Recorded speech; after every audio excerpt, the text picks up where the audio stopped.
Champions trophy 2025 కోసం మన team India స్క్వాడ్ను అఫీషియల్గా అనౌన్స్ చేశారు. అండ్ స్క్వాడ్లో చూసుకుంటే పెద్దగా సర్ప్రైజులు మరియు షాకులు లేవు. ఇన్ఫ్యాక్ట్ మనం 5 months బ్యాకే ఛాంపియన్స్ ట్రోఫీ కోసం ఒక స్క్వాడ్ను ప్రిడిక్ట్ చేశాం. అండ్ ఇప్పుడు మన సెలెక్టర్స్ కూడా ఆల్మోస్ట్ అదే కైండ్ ఆఫ్ స్క్వాడ్ని పిక్ చేశారు. 1-2 మార్పులు మాత్రమే ఉన్నాయి. సో నాకైతే పర్సనల్గా నేను ఎవరినైతే మైండ్లో అనుకున్నానో వాళ్ళని పిక్ చేశారు. నాకైతే పెద్దగా ఎలాంటి షాక్లు మరియు సర్ప్రైజులు కనిపించలేదు. ఒక్క వైస్ క్యాప్టెన్సీ విషయంలోనే నేను ఎక్స్పెక్ట్ చేయని విషయం జరిగింది. సో ఛాంపియన్స్ ట్రోఫీ కోసం మన టీమిండియా స్క్వాడ్ని అయితే చాలా ఫార్మల్ వేలో అనౌన్స్ చేశారు. అంటే ఒక ప్రెస్ మీట్ పెట్టి ఏ ప్లేయర్ని ఎందుకు సెలెక్ట్ చేశారు, ఎందుకు సెలెక్ట్ చేయలేదనే విషయాన్ని పూర్తిగా చెప్తూ బాగా ఎక్స్ప్లోర్ చేశారు. సో లాస్ట్ టైం కూడా T20 వరల్డ్ కప్ కోసం స్క్వాడ్ని పిక్ చేసినప్పుడు ఇలానే చేశారు. ప్రెస్ మీట్ పెట్టి టీమ్ని అనౌన్స్ చేశారు. అండ్ అదే సాంప్రదాయాన్ని ఛాంపియన్స్ ట్రోఫీ స్క్వాడ్ని ప్రకటించినప్పుడు కూడా ఫాలో చేశారు. అయితే 12:30 గంటలకు స్టార్ట్ అవుతుందని చెప్పిన ప్రెస్ మీట్ 3 గంటలకు స్టార్ట్ అయింది. సో 2:30 గంటల పాటు చాలా అంటే చాలా డీప్గా ఆలోచించి స్క్వాడ్ని ప్రకటించారు. మెయిల్ ఇంజరీస్తో ఇబ్బంది పడుతున్న బుమ్రా మరియు కుల్దీప్ యాదవ్ విషయంలో చాలా అనుమానాలు ఉన్నాయి. సో వాటన్నింటికి కూడా ఒక క్లారిటీ ఇచ్చారు. అలాగే వైస్ కెప్టెన్గా పర్టికులర్ ప్లేయర్ని ఎందుకు పెట్టారు అది కూడా క్లారిటీ ఇచ్చారు. అండ్ ఈ స్క్వాడ్ అయితే ఒక ఛాంపియన్స్ ట్రోఫీకి మాత్రమే కాదు, ఇంగ్లాండ్తో వన్డే సిరీస్ కూడా సేమ్ స్క్వాడ్. సో ఇప్పుడు మనం చెప్పుకోబోయే స్క్వాడ్లో ఏ ప్లేయర్స్ అయితే ఉంటారో వాళ్ళు ఛాంపియన్స్ ట్రోఫీ మరియు వన్డే సిరీస్ రెండింటిలో కూడా ఆడతారు, ఒక్క ప్లేయర్ తప్ప. ఇక మన స్క్వాడ్లో ముందుగా బ్యాట్స్మెన్ విషయానికి వస్తే Rohit Sharma, Shubman Gill, Virat Kohli, Shreyas Iyer and Yashasvi Jaiswal. Wicket keepers KL Rahul and Rishabh Pant. Allrounders Hardik Pandya, Ravindra Jadeja, Axar Patel and Washington Sundar. Bowlers Jasprit Bumrah, Mohammed Shami, Harshdeep Singh and Kuldeep Yadav. So మొత్తం 15 మందిని ఛాంపియన్స్ ట్రోఫీ కోసం పిక్ చేశారు. ఎలాంటి రిజర్వ్ ప్లేయర్ను కూడా పెట్టలేదు. బట్ ముందే చెప్పుకున్నాం ఈ స్క్వాడ్ నుంచి ఇంగ్లాండ్తో సిరీస్లో ఒక ప్లేయర్ ఆడని చెప్పి. అంటే ఆ ప్లేయర్ ఎవరో కాదు, ఇంజరీతో ఇబ్బంది పడుతున్న జస్ప్రీత్ బుమ్రా. సో బుమ్రా ఫిట్నెస్ మీద అయితే ఇంకా మన వాళ్ళకి ఎలాంటి క్లారిటీ రాలేదంట. అతని రికవరీకి 5 వారాలు టైం పట్టొచ్చు అన్నట్టు చెప్పారు. దీనివల్ల ఇంగ్లాండ్తో సిరీస్ కోసం బుమ్రాను మేబీ ఆడించే అవకాశాలు లేవు. ఇన్ఫాక్ట్ ఆ సిరీస్లో ఫస్ట్ 2 వన్డే మ్యాచ్లకు ఆడించమని చెప్పి అఫీషియల్గా చెప్పేశారు. సో ఇంగ్లాండ్ ఆడబోయే వన్డే సిరీస్లో ఫస్ట్ 2 వన్డేలకు హర్షిత్ రాణా బుమ్రాకు బ్యాకప్గా ఉంటాడు. అండ్ దాని 3వ వన్డే టైంకి బుమ్రా ఫిట్ అయితే అతను టీంలోకి వస్తాడు. అదర్వైజ్ మేబీ ఛాంపియన్స్ ట్రోఫీలోనే అతను టీంలోకి వచ్చే అవకాశాలు ఉంటాయి. In fact champions trophy league matches కూడా వస్తాడన్న గ్యారంటీ లేదు. సో ప్రస్తుతానికైతే బుమ్రా ఎప్పుడు టీంలోకి వస్తాడనే దాని మీద క్లారిటీ లేదు. దీనివల్ల అతని సెలక్షన్ సబ్జెక్టు ఫిట్నెస్ అని చెప్పుకోవచ్చు. బట్ ఎనివే బుమ్రా విషయంలో క్లారిటీ లేకపోయినప్పటికీ కుల్దీప్ యాదవ్ విషయంలో మాత్రం క్లారిటీ ఉంది. అతనైతే మోస్ట్ లైక్లీ వన్డే సిరీస్ మరియు ఛాంపియన్స్ ట్రోఫీ రెండింటికి కూడా ఫిట్గా ఉండబోతున్నాడు. సో ప్రస్తుతానికైతే కుల్దీప్ యాదవ్ ఇంజరీ నుంచి కోలుకున్న తర్వాత డొమెస్టిక్ క్రికెట్ ఇంకా ఆడలేదు. బట్ మన టీమిండియా సెలక్షన్ కమిటీ అయితే అతని మీద నమ్మకం ఉంచిందంట. కుల్దీప్ యాదవ్ ఫిట్నెస్ విషయంలో ఎలాంటి అనుమానం లేకుండా అతనైతే స్క్వాడ్లోకి పిక్ చేశారు. అండ్ అతను పిక్ చేశారు కాబట్టి ఆబ్వియస్లీ వరుణ్ చక్రవర్తికి అయితే టీంలో ప్లేస్ దక్కలేదు. సో మనం రీసెంట్గా కొన్ని రిపోర్ట్స్ చూసాం వరుణ్ చక్రవర్తిని ఛాంపియన్స్ ట్రోఫీ కోసం పిక్ చేస్తారని చెప్పి. బట్ కుల్దీప్ యాదవ్ ఫిట్గా ఉన్నాడు కాబట్టి వరుణ్ చక్రవర్తిని అయితే పిక్ చేయలేదు. ఇక మిగతా ప్లేయర్స్ విషయానికి వస్తే obviously the big good news is Shami is back. So అతనైతే ఇంగ్లాండ్తో T20 సిరీస్ ఆడబోతున్నాడు, అండ్ దాని వన్డే సిరీస్ ఆడబోతున్నాడు, అలాగే ఛాంపియన్స్ ట్రోఫీ కూడా ఆడబోతున్నాడు. విచ్ మీన్స్ రాబోయే 2 monthsలో మనం మన టీమిండియా తరపున షమీ యాక్షన్ నాన్ స్టాప్గా చూడబోతున్నాం. అండ్ అతను తిరిగి వచ్చాడు కాబట్టి డెఫినెట్లీ మన టీమిండియాకి అయితే చాలా బలం చేకూరినట్టే. మెయిన్లీ బుమ్రా ఫిట్నెస్ అటు ఇటుగా ఉంది. దీంతో అనే టైంలో మనకి ఖచ్చితంగా షమీ కావాలి. షమీ కనుక లేకపోతే మన టీమిండియా పేస్ బౌలింగ్ కంప్లీట్లీ ఇన్ఎక్స్పీరియన్స్గా మారిపోతుంది ఒకవేళ బుమ్రా కూడా ఫిట్ అవ్వకపోతే. సో బుమ్రా మరియు షమీ కలిసి ఆడితే ఇంకా డెఫినెట్లీ మనం టాప్లో ఉంటాం. ఒకవేళ అది కుదరకపోయిన ఇద్దరిలో అట్లీస్ట్ ఒక్కరైనా ఉండాలి, లేకపోతే మన వాళ్ళ బౌలింగ్ మరీ బలహీనంగా మారిపోతుంది. సో షమీ టీంలోకి రావడం అయితే మన టీమిండియాకి డెఫినెట్లీ ఒక పెద్ద గుడ్ న్యూస్. ఇక 3వ సీమ్ బౌలర్గా హర్షదీప్ సింగ్ని పిక్ చేశారు. అండ్ ఇది కూడా చాలా మంచి సెలక్షన్ చెప్పుకోవచ్చు. ఎందుకంటే మనం ఎప్పటి నుంచి అనుకుంటున్నాం మన టీమిండియాకి లెఫ్ట్ ఆర్మ్ పేస్ బౌలర్ లేడని చెప్పి. సో లాస్ట్ టైం మన వాళ్ళు 2023 వన్డే వరల్డ్ కప్లో కూడా లెఫ్ట్ ఆర్మ్ పేసర్ లేకుండానే ఆడారు. కొన్నిసారి చూసుకుంటే మాత్రం హర్షదీప్ సింగ్ మీద నమ్మకం ఉంచారు. మెయిన్లీ మన కెప్టెన్ రోహిత్ శర్మ ఒక పెద్ద స్టేట్మెంట్ ఇచ్చాడు హర్షదీప్ సింగ్ గురించి. సో రోహిత్ ఏం చెప్పారంటే మేము హర్షదీప్ సింగ్ను బుమ్రాకు బ్యాకప్గా పిక్ చేసామని చెప్పి. అంటే ఒకవేళ బుమ్రా కనుక ఫిట్గా లేకపోతే అప్పుడు playing eleven Harshdeep Singh main pace బౌలర్గా ఆడతాడు. విచ్ మీన్స్ మన కెప్టెన్తో పాటు సెలెక్టర్స్ అతని మీద ఎంత నమ్మకం పెట్టుకున్నారో మనం అర్థం చేసుకోవచ్చు. హర్షదీప్ సింగ్ లాంటి ఒక లెఫ్ట్ ఆర్మ్ ఫాస్ట్ బౌలర్ టీంలోకి రావడం మన టీమిండియాకు చాలా శుభసూచకం. ఎస్పెషల్లీ ప్రజెంట్ అతని ఫామ్ చాలా బాగుంది. విజయ్ హజారే ట్రోఫీలో అతనే top wicket taker.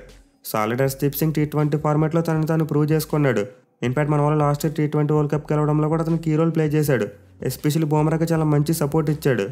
Harshdeep Singh అయితే ఆఫ్ లేట్ ఒక కంప్లీట్ బౌలర్గా గ్రో అయ్యాడు. అన్ని ఫేజెస్లో కూడా బౌలింగ్ చేయగలుగుతున్నాడు. And at the same time ఆ లెఫ్ట్ ఆర్మ్ వెరైటీ ప్రొవైడ్ చేయగలడు. సో బుమ్రా, షమీ మరి హర్షదీప్ సింగ్ వీళ్ళ ముగ్గురితో మన పేస్ అటాక్ బలంగానే ఉంది. అండ్ ఇటు తిరిగి వాళ్ళకి తోడు 4వ పేస్ బౌలింగ్ ఆప్షన్గా హార్దిక్ పాండ్యా ఉంటాడు. సో హార్దిక్ పాండ్యా ఉన్నంతసేపు మన వాళ్ళు ప్లేయింగ్ లెవెన్లో 3 సేమర్స్ ఆడించరు, 2 సేమర్స్తోనే వెళ్తారు. అదే ఒకవేళ హార్దిక్ పాండ్యాకి ఏదైనా ఇంజరీ అయితేనే అప్పుడు 3 స్పెషలిస్ట్ సేమర్స్ టీంలోకి వచ్చే అవకాశాలు ఉంటాయి. మెయిన్లీ మన స్క్వాడ్లో ఎక్కువ మంది స్పిన్నర్స్ని సెలెక్ట్ చేశారు. ఎందుకంటే దుబాయ్ వికెట్ స్పిన్ బౌలింగ్ ఎక్కువగా అనుకూలిస్తుంది కాబట్టి. సో వన్డే వరల్డ్ కప్ స్క్వాడ్తో కంపేర్ చేసుకుంటే మనకైతే ఇప్పుడు ఒక సీమ్ బౌలింగ్ ఆప్షన్ తగ్గింది. అప్పుడు మన వాళ్ళు 5 సీమ్ బౌలింగ్ ఆప్షన్స్తో వెళ్ళారు. ఇక స్పిన్ బౌలింగ్ డిపార్ట్మెంట్ విషయానికి వస్తే ఎలాంటి డోకా లేదు. నిజంగా చాలా మంచి సెలక్షన్ చేశారు. ఎస్పెషల్లీ మనం ఒక వీడియోలో మాట్లాడుకున్నాం బోత్ అక్షర్ పటేల్ మరియు జడేజా ఇద్దరు స్క్వాడ్లో ఉండాలని చెప్పి. అండ్ ఎగ్జాక్ట్లీ అదే జరిగింది. ఎందుకంటే ఇద్దరు కూడా world class spin bowling allrounders. మెయిల్ అక్షర్ పటేల్ రీసెంట్గా చాలా బాగా ఆడుతున్నాడు. అండ్ జడేజాకి చూసుకుంటే ప్లెంటీ ఆఫ్ ఎక్స్పీరియన్స్ ఉంది. సో ఇద్దరులో మేబీ ప్లేయింగ్ లెవెల్లో ఒక్కరిని ఆడించినప్పటికీ స్క్వాడ్లో మాత్రం ఇద్దరు ఉండాలని చెప్పి మాట్లాడుకున్నాం. అండ్ ఎగ్జాక్ట్లీ మన సెలెక్టర్స్ కూడా అదే అనుకున్నారు. ఇద్దరిని స్క్వాడ్లో పెట్టారు. మెయిల్ అపోనెంట్ టీంలో ఎక్కువ మంది రైట్ హ్యాండ్ బ్యాట్స్మెన్ ఉంటే అప్పుడు ఇద్దరిని కూడా మెయిన్ స్పిన్నర్స్కి యూజ్ చేసుకోవచ్చు. సో ఇద్దరు strong left arm spin allrounders అయితే మనకు టీంలో ఉన్నారు. అండ్ వీళ్ళతో పాటు వాషింగ్టన్ సుందర్ మరియు కుల్దీప్ యాదవ్ ఇద్దరిని కూడా పిక్ చేశారు. మెయిలీ సుందర్ అయితే అశ్విన్కి మరోసారి రీప్లేస్మెంట్గా వచ్చాడని చెప్పుకోవచ్చు. Last time one day world cup కోసం మన వాళ్ళు రైట్ ఆర్మ్ ఆఫ్ స్పిన్నర్గా అశ్విన్ని పిక్ చేశారు. అండ్ ఈసారి చూసుకుంటే అతని ప్లేస్లో సుందర్ని పిక్ చేశారు. So last time one day world cup స్క్వాడ్కి ఈ స్క్వాడ్కి ఉన్న డిఫరెన్స్లో ఇది ఒకటి. అండ్ ఇంకోటి చూసుకుంటే obviously Axar Patel one day world కప్లో అతను లేడు. అతని ప్లేస్లో మన వాళ్ళు షార్దుల్ ఠాకూర్ లాంటి ఒక పేస్ ఆల్రౌండర్ని పిక్ చేశారు. బట్ ఈసారి మాత్రం ఒక ఎక్స్ట్రా స్పిన్ ఆప్షన్ కోసం అక్షర్ పటేల్ని తీసుకున్నారు. ఇన్ఫాక్ట్ అక్షర్ పటేల్ వరల్డ్ కప్లో ఆడి ఉండాలి, కానీ ఇంజరీ కారణంగా చివరిలో అశ్విన్ వచ్చాడు టీంలోకి. సో మన దగ్గర ఇద్దరు లెఫ్ట్ ఆర్మ్ స్పిన్ ఆల్రౌండర్స్ ఉన్నారు, అలాగే ఒక రైట్ ఆర్మ్ ఆఫ్ స్పిన్నర్ ఉన్నాడు. అండ్ ఆల్సో ఒక లెఫ్ట్ ఆర్మ్ లెగ్ స్పిన్నర్ అంటే చైనామెన్ బౌలర్ కూడా ఉన్నాడు. విచ్ మీన్స్ మనకి స్పిన్ బౌలింగ్లో చాలా వెరైటీ కనిపిస్తుంది. Main the biggest positive thing ఏంటంటే ఈ నలుగురు స్పిన్నర్స్ కూడా బ్యాటింగ్ చేయగలరు. ఎస్పెషల్లీ జడేజా, అక్షర్ పటేల్ మరియు సుందర్ ముగ్గురు కూడా proper allrounders. Bat and ball రెండింటితో కూడా సమానంగా పెర్ఫామ్ చేయగలరు. అండ్ కుల్దీప్ యాదవ్ చూసుకున్న తన బ్యాటింగ్ ఇంప్రూవ్ చేసుకున్నాడు. అట్లీస్ట్ ఒక ఎండ్లో కాసేపు నిలబడగలడు. సో మన టీమిండియా స్క్వాడ్ విషయంలోనే బిగ్గెస్ట్ పాజిటివ్ ఇదే. మన స్పిన్ బౌలర్స్ అందరూ కూడా బ్యాటింగ్ చేయగలరు. ఇక బ్యాటింగ్ విషయానికి వస్తే మరోసారి పెద్దగా మార్పులు ఏమీ లేవు. మన వాళ్ళు సేమ్ వన్డే వరల్డ్ కప్లో ఎలాంటి లైనప్తో వెళ్ళారు ఆల్మోస్ట్ అదే లైనప్.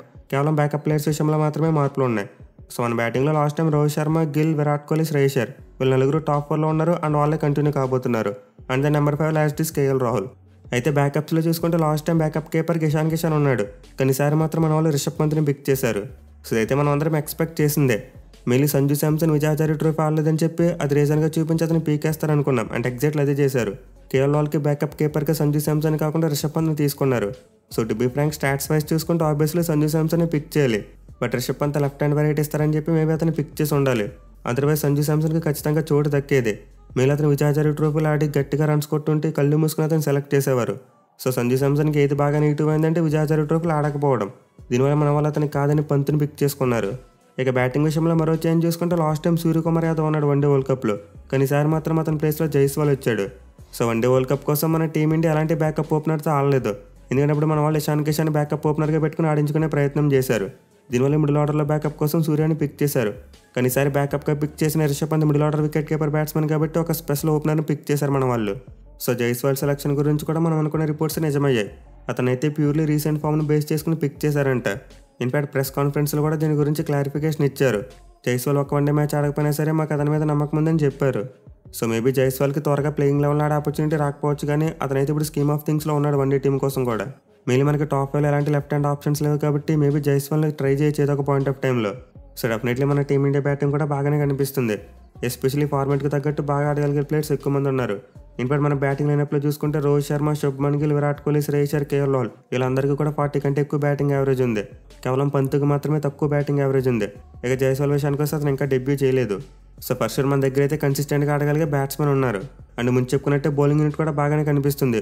స్క్వాడ్లోనే ముగ్గురు స్పిన్ ఆల్రౌండర్స్ టీంకి చాలా మంచి బ్యాలెన్స్ అందించగలరు. ఎస్పెషల్లీ నెంబర్ 8 వరకు బ్యాటింగ్ డెప్త్ అనేది ఉంటుంది. సో నాకైతే ఈ స్క్వాడ్ చాలా వరకు సాటిస్ఫైయింగ్గానే అనిపించింది. అఫ్కోర్స్ సంజు శాంసన్ మరియు మొహమ్మద్ సిరాజ్ లాంటి వాళ్ళని పిక్ చేయలేదు. మెయిన్లీ మొహమ్మద్ సిరాజ్ని ఎందుకు పిక్ చేయలేదు కూడా రోహిత్ శర్మ క్లారిఫికేషన్ ఇచ్చాడు. అతనైతే బాల్ ఓల్డ్ తర్వాత అంత ఎఫెక్టివ్గా బౌలింగ్ చేయలేకపోతున్నాడంట. దానివల్ల సిరాజ్ని పక్కన పెట్టి హర్షదీప్ సింగ్ లాంటి వాళ్ళని పిక్ చేశామని చెప్పాడు. So last time one day world కప్లో మనకి పేస్ త్రయంగా బుమ్రా, సిరాజ్ మరియు షమి ఉన్నారు. అండ్ వీళ్ళతో హార్దిక్ మరియు షార్దుల్ని ఆల్రౌండర్స్గా పిక్ చేశారు. కానీ ఈసారి చూసుకుంటే మాత్రం సిరాజ్ ప్లేస్ హర్షదీప్ సింగ్ వచ్చాడు. అండ్ ముందు చెప్పుకున్నట్టే షార్దుల్ ప్లేస్లో ఒక ఎక్స్ట్రా స్పిన్నర్ని తీసుకొచ్చారు. సో గట్టిగా మాట్లాడుకుంటే 2023 వన్డే వరల్డ్ కప్ స్క్వాడ్కి ఈ స్క్వాడ్కి కేవలం 5 మార్పులు మాత్రమే కనిపిస్తున్నాయి. సూర్య ప్లేస్లో జైస్వాల్ వచ్చాడు, ఇషాన్ కిషన్ ప్లేస్లో రిషబ్ పంత్ వచ్చాడు. అండ్ దెన్ అశ్విన్ ప్లేస్లో సుందర్ని పిక్ చేశారు, అలాగే షార్దుల్ ప్లేస్లో అక్షర్ పటేల్ను, ఇక చివరిగా సిరాజ్ ప్లేస్లో హర్షదీప్ సింగ్ను. సో మన టీమిండియా వన్డే వరల్డ్ కప్ స్క్వాడ్కి అండ్ ఛాంపియన్స్ ట్రోఫీ స్క్వాడ్కి ఇవే డిఫరెన్సెస్. అండ్ నాకైతే ఇలా మార్పులు ఎక్కువ చేయకపోవడం చాలా బాగా నచ్చింది. అంటే టెస్ట్ ఫార్మాట్లో వచ్చిన రిజల్ట్ని బేస్ చేసుకుని వన్డే ఫార్మాట్లో టీంని ఏమైనా మారుస్తారని చెప్పి భయపడ్డాను. బట్ మన వాళ్ళైతే మరీ అంత పెసిమిస్టిక్గా ఆలోచించలేదు. సో మనం ఆల్మోస్ట్ ఇదే స్క్వాడ్తో ఐసీసీ వన్డే వరల్డ్ కప్ గెలిచినంత పని చేసాం. ఫైనల్లో మాత్రమే కాస్త తేడాగా ఆడారు. దీంతో మన వన్డే స్క్వాడ్లో ఎక్కువ మార్పులు చేయాల్సిన అవసరం లేదు. ఎక్కడైతే వీక్ లింక్స్ ఉన్నాయో వాటిని ఫిల్అప్ చేసుకుంటే సరిపోతుంది. సో నాకైతే మన టీమిండియా స్క్వాడ్ చాలా బాగా కనిపిస్తుంది. ఏదైనా ప్రాబ్లం ఉందనుకుంటే ఎక్కువ మంది పేస్ బౌలర్స్ లేరు. దీంతో దుబాయ్ పిచ్ ఏమైనా పేస్ బౌలింగ్ అనుకూలిస్తే మన వాళ్ళు కాస్త ఇబ్బంది పడాలి. ఉన్న 4 పేస్ బౌలింగ్ ఆప్షన్స్తో అన్ని మ్యాచ్లు ఆడాలంటే కష్టం. ఖచ్చితంగా రొటేషన్ అనేది ఉండాలి. పైగా బుమ్రాకి ఇంజరీ సమస్య ఉంది కాబట్టి అది కూడా ఒక ప్రాబ్లంగా మారొచ్చు. బట్ దుబాయ్ పిచ్ అనేది పేస్ బౌలింగ్ అనుకూలించడం చాలా రేర్ క్వాలిటీ. మోస్ట్ లైక్లీ యూఏఈలో ఉండే పిచ్చెస్ అన్ని కూడా స్లోగానే ఉంటాయి. దీనివల్ల మన వాళ్ళు 4 స్పిన్నర్స్ని పిక్ చేశారు. ఇక వైస్ కెప్టెన్గా శుభ్మన్ గిల్ని ఎందుకు పిక్ చేశారనే దానికి కూడా ఆన్సర్ ఇచ్చారు. సో మన చీఫ్ సెలెక్టర్ అగార్కర్ ఏం చెప్పాడంటే శుభ్మన్ గిల్ శ్రీలంకతో వన్డే సిరీస్లో వైస్ కెప్టెన్గా ఉన్నాడు.